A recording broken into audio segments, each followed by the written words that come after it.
ভেতরের থেকে বাইরে বেশি ঠান্ডা। চলো ভেতরে যাই। আজকে হলো 6 নম্বর দিন। আমরা যা মডিফিকেশন করেছি সেগুলো দুর্দান্ত। এখানে অন্তত 10 ডিগ্রির তফাৎ আছে, এটা অসাধারণ। দারুণ ঘুম হয়েছে। মার্ক, আজকে আমাদের শেষ দিন, তাই আমাদের কিছু মজা করা উচিত।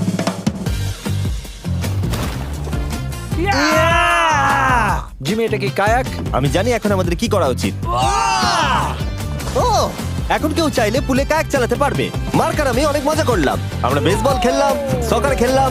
মার্ক আমাকে একটা নতুন খেলা শেখালো, যেটা বেশ কঠিন ছিল। এমনকি আমরা শহরের অন্যান্য দিকে গিয়ে চেল্লামিল্লিও করলাম। মার্ক, বলো।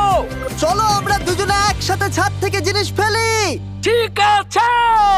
সত্যি কথা বলতে, এই বোকা জিনিসগুলো করার মধ্য দিয়ে আমরা এই পরিত্যক্ত শহরে আমাদের একাকিত্ব দূর করার চেষ্টা করছিলাম। আর সময় এগোনোর সাথে আমরা শেষ দিনে এসে উপস্থিত হলাম। ক্যাম্পটা পরিষ্কার করার পরে আমাদের মাথায় একটাই জিনিস এলো। এই জায়গাটা